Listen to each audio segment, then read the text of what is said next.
after nearly 6 years in development, Compound has made its way out of early access. With this news comes an official 1.0 release, a new demo, and a planned quest version down the line. So, is Compound worth picking up for the $20 asking price?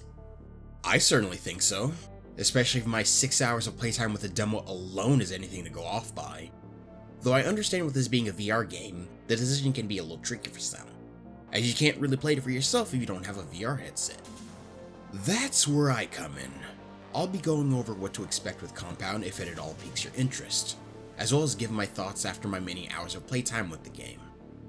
To start things off, Compound is advertised as a VR roguelite designed for VR veterans. Now, I myself am not a VR veteran in the slightest. I only have about a year under my belt at this point. Yet, that didn't stop me from having an awesome time with the game. Thankfully, the Steam page clarifies what they mean by this. In short, Compound was made in the early days of VR indie titles. Instead of going for wave shooters that were prevalent at the time, they wanted a full FPS experience. Though as a trade-off, the game was not suited for those still getting used to VR. While there are a number of comfort options to help with motion sickness, it can't exactly offer every remedy under the sun given the goal it has in mind, and will likely hinder you when you try to go for harder difficulties and such. So if you want to get the most out of the game, I recommend getting acquainted with VR first. Once you do, you'll be able to have the best time with the action here, dodging bullets and headshotting fools on your way to the top. Before I talk about the gameplay and all that good stuff, let me take it from the top and look at the game's general presentation. This is a VR game after all. Your eyes are essentially going to be glued to it. The game's art direction is a real treat for anyone who enjoys retro stuff. Seeing 3D models out of what it might have originally been 2D sprites is pretty awesome. Almost gives it the feeling like you got sucked into some abandoned MS-DOS game or something.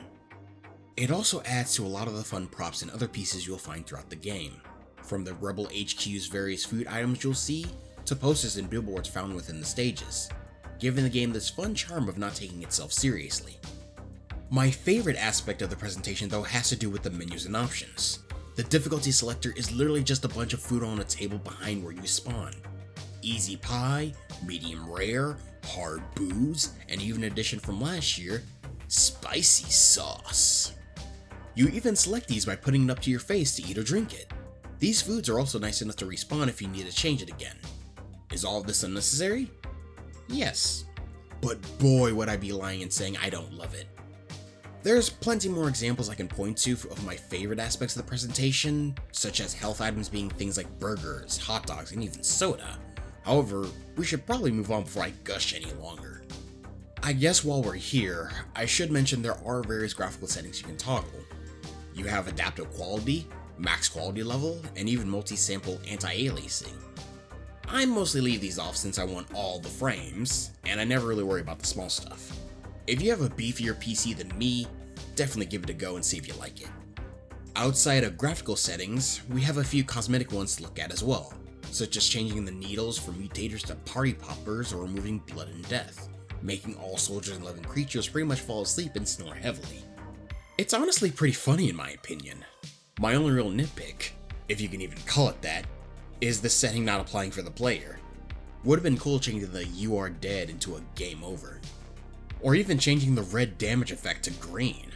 Not just because green is usually what most games use for censored blood, but also doubling as the whole virus angle.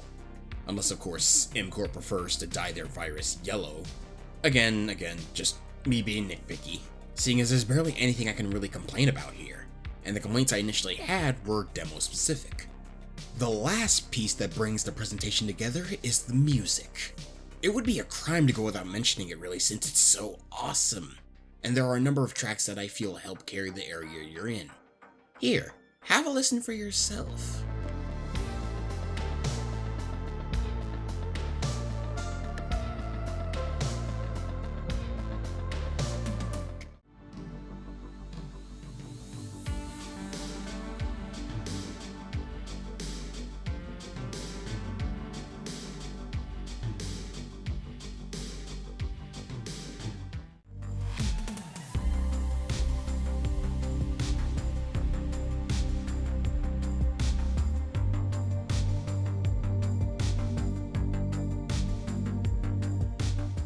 This soundtrack has been wonderfully crafted by Speedblack.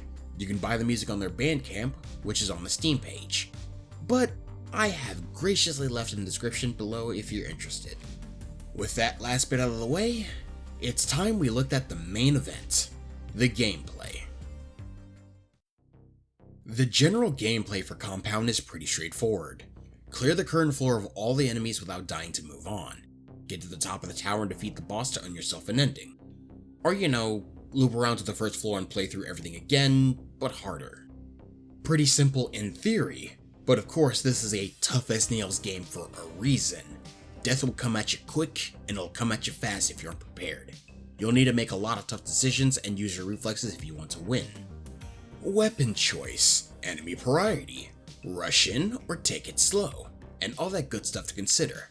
It's something you'll only get the hang of with a proper practice and a number of deaths. While it is tough, I never really felt like the game was unfair really. Most early enemies use slow traveling projectiles, giving you plenty of time to dodge.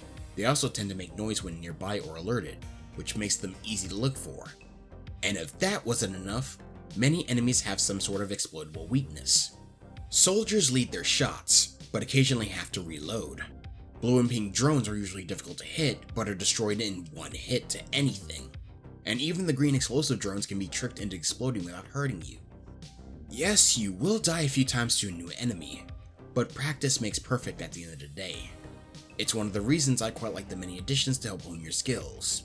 This includes a firing range to practice aiming and reloading with certain weapons, as well as a practice room for fighting against different enemies and mini-bosses. You will need to die 3 times in order to gain access to the practice room, and you'll need to have killed or died by that enemy at least once before it's unlocked. But it's a nice way to develop strategies to deal with encounters that might have given you trouble.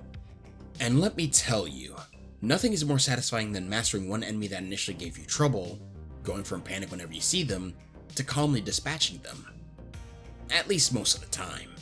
So it might be hard at first, especially with your starting pool of weapons. Yet with time and practice, you can make trips to the tower and back with ease. It's a tough as nails roguelite, but it's a fair one. It's also nice enough to offer some solid quality of life stuff. For instance, the Mapman 9000 on the back of your wrist offers many handy functions, the biggest of which being a transporter for any sections of the map you've cleared. This helps a ton when you need to collect something you missed, or if you want to head straight to the exit after finishing off the last enemy. Alongside the teleporter, the map will show you items and other important stuff. Ammo, health, new weapons, where the last enemy is hiding, and even mini-boss positions, not to mention indicating whether or not an enemy is aware of your presence, all of which makes the Mapman 9000 a pretty handy tool while playing. You also have the ability to suspend a run and come back to it much later. Just flip the switch right next to the exit elevator after you clear the floor of enemies, and it'll take you back to Rebel HQ with your previous run saved, preserving the health, ammo, and weapons you previously had. Considering each run takes around 40 minutes, having a way to take a break is nice, and you never know what might happen if you try to use Steam Overlay to pause.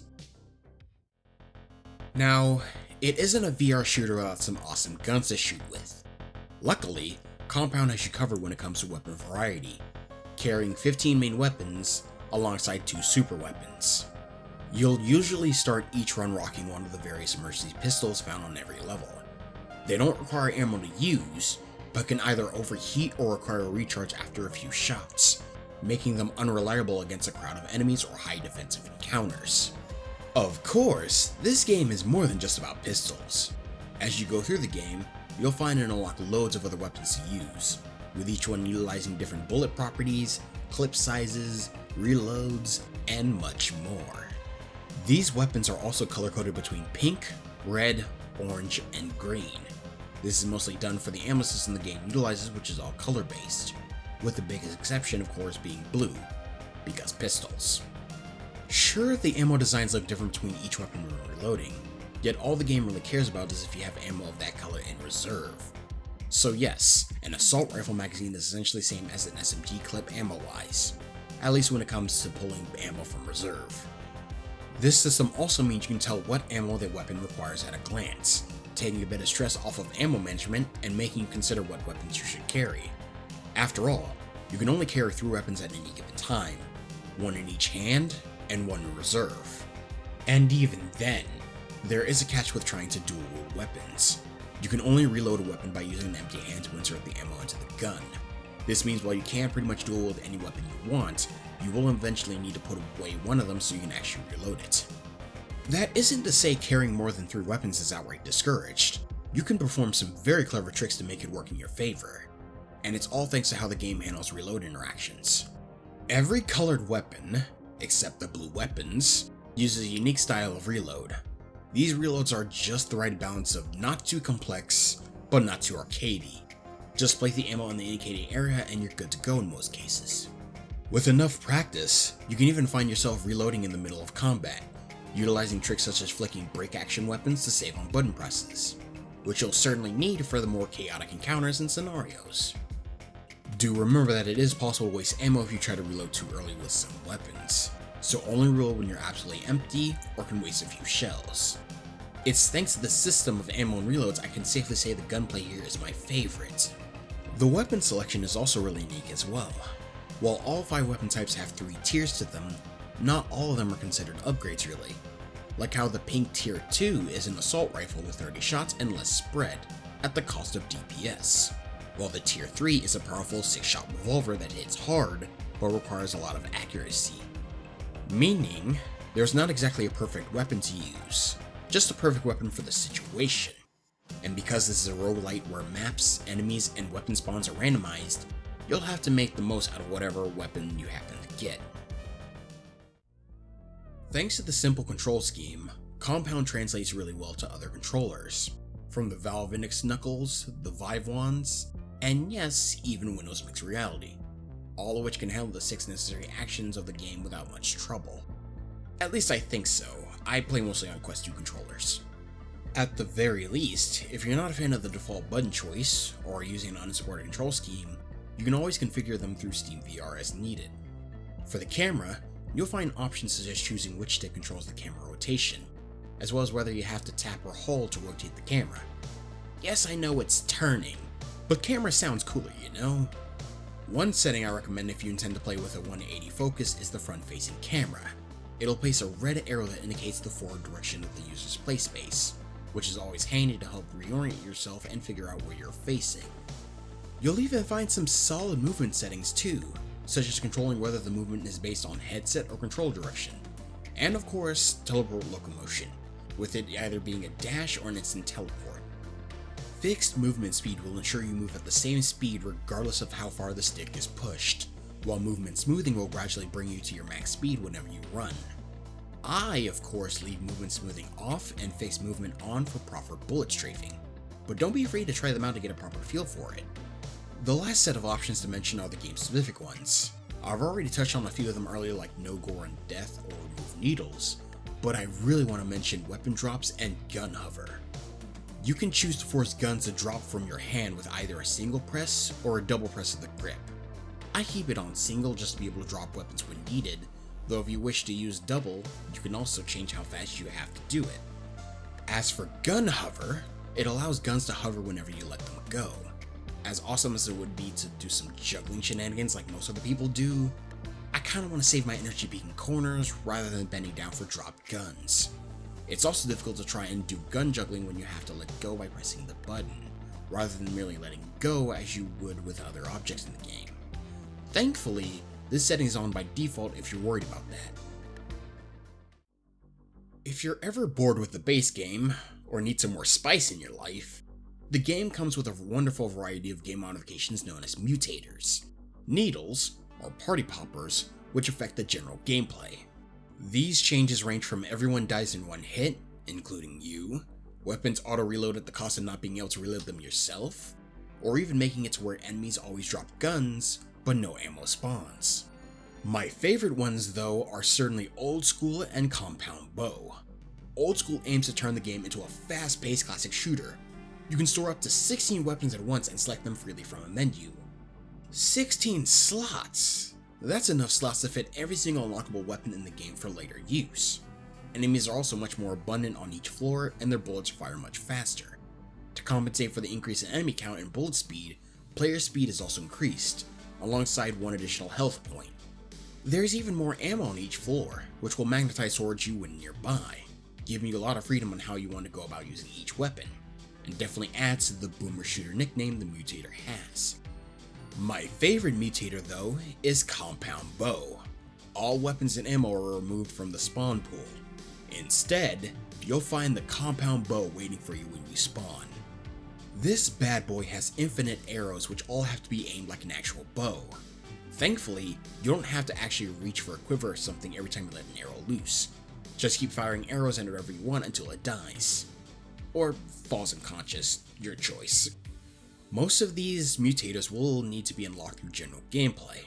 At the very least, this will prepare you for when you do eventually attempt them, as they're not exactly drastic changes to the point you have to relearn the whole game, just in how you approach certain encounters and situations. As a quick tip, I recommend playing some of these mutators on hard for your first time around, mostly to help in completing the challenge associated with it, which is the perfect segue to move on to our last topic. Compound comes with 21 Steam achievements for you to complete, yet quite a number of these achievements can be a bit on the easy side of things. In fact, I cleared nearly half these achievements after only an hour and a half of playing. There are also no hidden achievements in sight, meaning it's very much possible to know what achievements you need to do and how to do them. That's because most of the other achievements are found with the trophies. Each trophy changes rank from bronze, silver, and gold based on your performance, specific enemy kills, kills with a specific weapon, mutator runs, and much more. There's even a trophy for how many achievements you've cleared. Wow. Completing all of these achievements and trophies are definitely worth it in the end, as you'll receive the game's super weapon for your troubles, a super powerful hit-scan minigun with infinite ammo. I myself am very eager to reach this bad boy at some point, seeing as it constantly teases you within the Rebel HQ, sitting pretty in a glass case underneath the game's completion percentage. I really want this. Compound is an absolute blast to play. I've sunk so many hours in this game in preparation for this video, despite only having the game for less than a week. A VR shooter with a good amount of challenge and variety of both control and difficulty options, allowing you to play the game how you want to, whether that be a silly relaxing romp through the floors or a bullet-crazed rush to the top. The gunplay is absolutely addicting with a large variety of useful guns with unique mechanics, encouraging players to experiment with each one and master both aiming and reloading, all topped off with an ammo management system that makes you question which guns you should carry. The roguelite mechanics are handled really well and drive players to unlock everything, not just to allow more useful weapons to end up in the spawn pool for future runs, but with the ultimate reward being a powerful post-game weapon the player can wield. All of which is topped off with an awesome retro art style and presentation, alongside some amazing music by a really talented individual, helping make each run really enjoyable as you plow through floors on your way to destroy the corporation. While I only learned of this game last year through a mix of the old itch.io demo, as well as Jedi Toby Wan's Compound Bow run, it's still amazing that this 6-year project was all done by one person. Bevan McKechnie? Dang, I hope I pronounced that right. You are doing some good stuff, my friend. This is definitely a game I look forward to challenging myself with in the foreseeable future, and while I might fizzle out after reaching my lovely prize of 100% completion, the monthly challenges and ability to input seeds will help bring me back. If you yourself want a taste of what Compound has in store, I recommend trying out the 1.0 demo. It allows you to try out the first 2 floors of the sewers on repeat as much as you want, with the blast pistol and assault rifle being available to unlock and play with.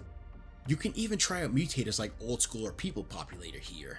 Just be mindful the game gets really confused if you play for too long here.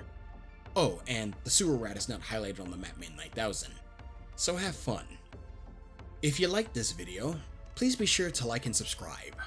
Want to potentially see more Compound content? Let me know your thoughts in the comments below. I may start creating guides on how to properly utilize certain weapons, or even how to tackle specific encounters with every weapon combination available. Thanks for watching, and I'll see you next time.